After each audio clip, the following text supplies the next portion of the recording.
कहानी शुरू होती है एक छोटे से गांव धनौरा से।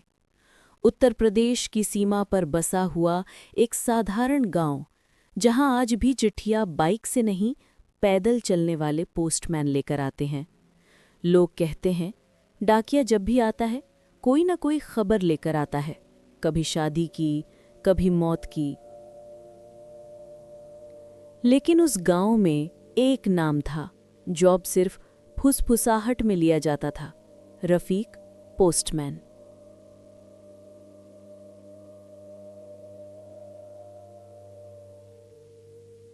रफीक वही था जो पिछले 20 साल से हर घर तक डाक पहुंचाता था। साफ कपड़े, सिर पर टोपी और एक पुराना बैग जिसे वो कभी जमीन पर नहीं रखता था। लोग कहते थे कि रफीक के पास हर घर का राज था। किसके बेटे ने कौन सा कर्ज लिया, किसकी बेटी की शादी कहाँ तय हुई, किसका बेटा फौज से नहीं लौटा, सब कुछ उसी के बैग में था।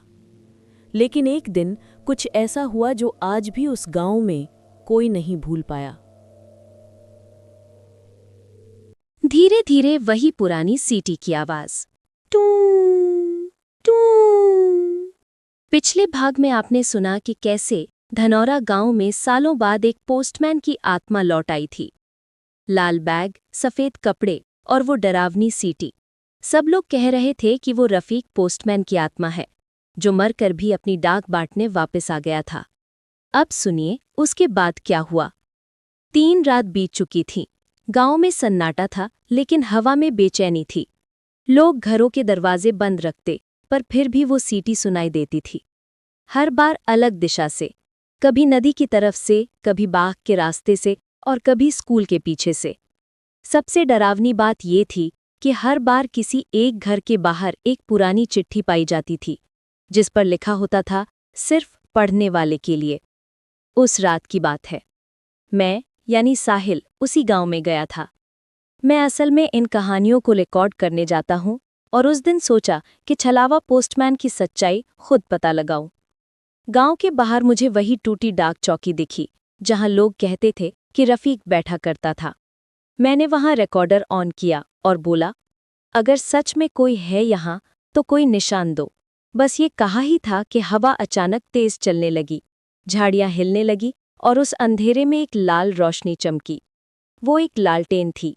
कोई उसे धीरे धीरे लेकर मेरी तरफ बढ़ रहा था। मैं समझा शायद कोई आदमी होगा, पर जैसे ही वो पास आया मेरा गला सूख गया। वो वही था, रफीक पोस्टमैन। चेहरा सूखा, आंखें धसी हुई, होंठ फटे हुई और हाथ में वही पुराना लाल बैग। वो बिना कुछ बोले मेरे सामने खड़ा रहा, फिर बैग में से एक कागज निकाला और मुझे थमा दिया। कागज पर लिखा था, जो मेरी डाक अधूरी छोड़ देगा उसकी आवाज हमेशा अधूरी रह जाएगी।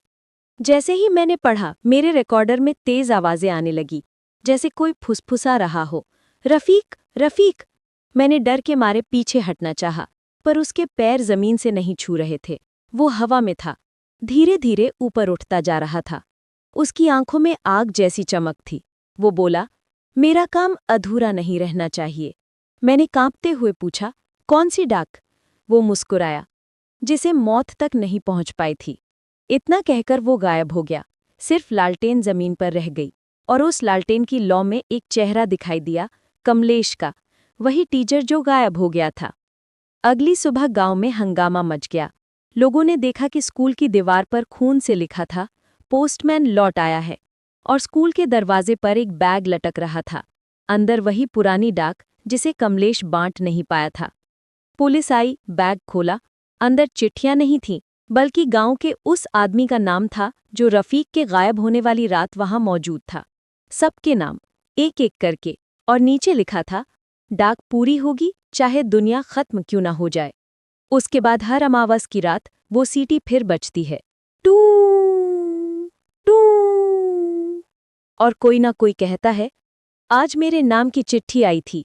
पर अब कोई खोलने की हिम्मत नहीं करता, क्योंकि जो भी उस चिट्ठी को पढ़ लेता है वो अगली डाक का हिस्सा बन जाता है। Hello, we are excited to show you our native speech capabilities, where you can direct a voice, create realistic dialogue, and so much more. Edit these placeholders to get started. धीरे धीरे वही पुरानी सीटी, टू टू। हवा में गूंजती है। पिछले भाग में आपने सुना कि कैसे रफ़ीक पोस्टमैन की आत्मा मेरे सामने आई थी और उसने मुझे एक कागज़ दिया था जिस पर लिखा था, जो मेरी डाक अधूरी छोड़ देगा उसकी आवाज़ हमेशा अधूरी रह जाएगी। मैंने उस रात की सारी रिकॉर्डिंग अपने फ़ोन में रख ली थी, पर सुबह जब उसे सुना तो रिकॉर्डिंग में सिर्फ एक आवाज़ थी,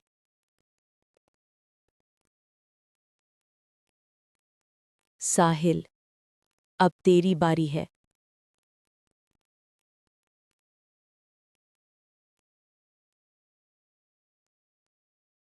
अब कहानी शुरू होती है तीसरे दिन से, जब मैं वापस उसी स्कूल पहुंचा जहां दीवार पर लिखा था, पोस्टमैन लौट आया है। स्कूल के अंदर अंधेरा था, खिड़कियों से हवा सरसराती हुई भीतर आ रही थी।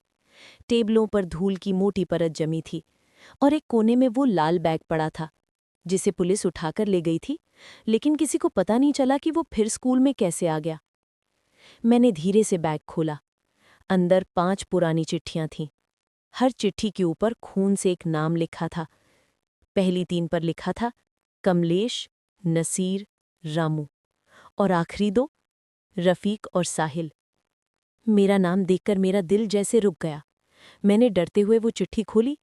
अंदर लिखा था, जब तक आखिरी डाक अपने गंतव्य तक नहीं पहुंचती, पोस्टमैन चैन से नहीं सोएगा। मैंने तुरंत कैमरा चालू किया और हर शब्द रिकॉर्ड करने लगा। तभी हवा का झोंका आया और बैग खुद ब खुद सीधा खड़ा हो गया। उसमें से एक पुराना पत्र बाहर गिरा। लिफाफे पर लिखा था, गांव धनौरा, पुराना बाग, बंटवारा कुआं। यही वो जगह है जहां रफ़ीक की लाश पाई गई थी 15 साल पहले। रात के करीब 11 बजे मैं उस पुराने बंटवारा कुएं के पास पहुंचा। पूरा इलाका वीरान था। कुआं अब सूख चुका था, बस नीचे से बदबू आती थी। मैंने टॉर्च जलाई और लिफाफा खोला। अंदर एक फोटो थी जिसमें रफ़ीक, कमलेश और 3 गांव वाले साथ खड़े थे। उन सबके चेहरों पर हंसी थी, पर फोटो के पीछे की दीवार पर खून के धब्बे जैसे निशान दिख रहे थे।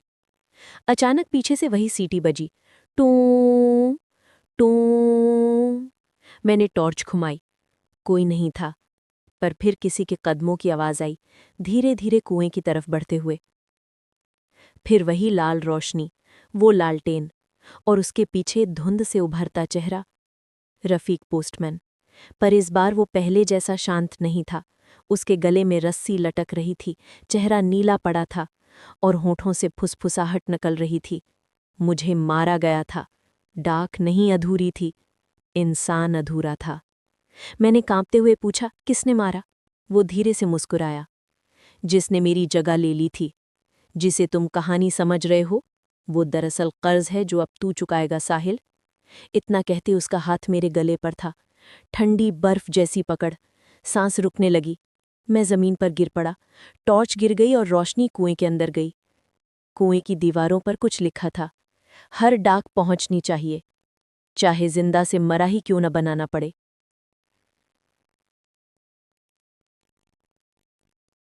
जब मैं अगले सुबह उठा, मैं अपने घर में था, पर सबसे डरावनी बात ये थी, मेरे फ़ोन में कोई रिकॉर्डिंग नहीं थी। बस एक नया नोटिफिकेशन था, आपकी डाक पहुंच गई है। और उसी शाम पोस्ट ऑफिस से एक चिट्ठी आई। भेजने वाले का नाम था रफ़ीक पोस्टमैन, मृतक।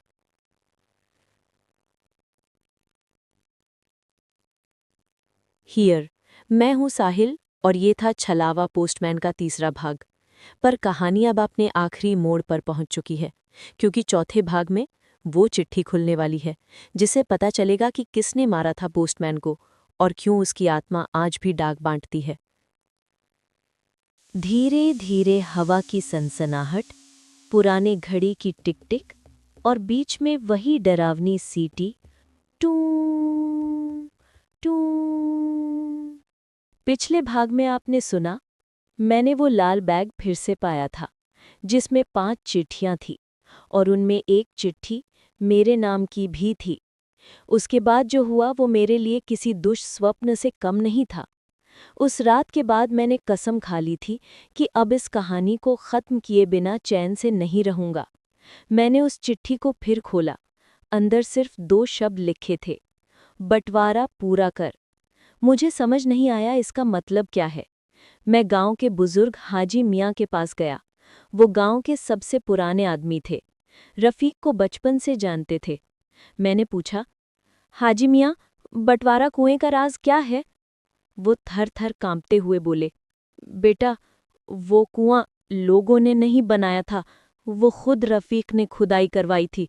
कहा था कि उसके नीचे खजाना है, लेकिन मिला क्या? मौत। गांव के 3 लोगों ने लालच में उसे वहीं गला घोंटकर मार दिया और उसकी लाश उसी कुएं में डाल दी। मैंने डरते हुए पूछा, कौन थे वो 3 लोग? हाजी मियाँ की आंखों में आंसू भर आए। कमलेश, नसीर, रामू। मुझे समझ आया। वो तीनों नाम उसी लाल बैग की पहली 3 चिट्ठियों पर थे। मतलब रफ़ीक की आत्मा हरेक को अपनी डाक से मौत देती गई। अब बचा था बस एक नाम, साहिल, यानी मैं। पर मैंने तो उसे कुछ नहीं किया था, फिर वो मुझसे बदला क्यों लेना चाहता था? रात को 12 बजे मेरे फ़ोन में फिर वो नोटिफिकेशन आया, आपकी नई डाक आ चुकी है।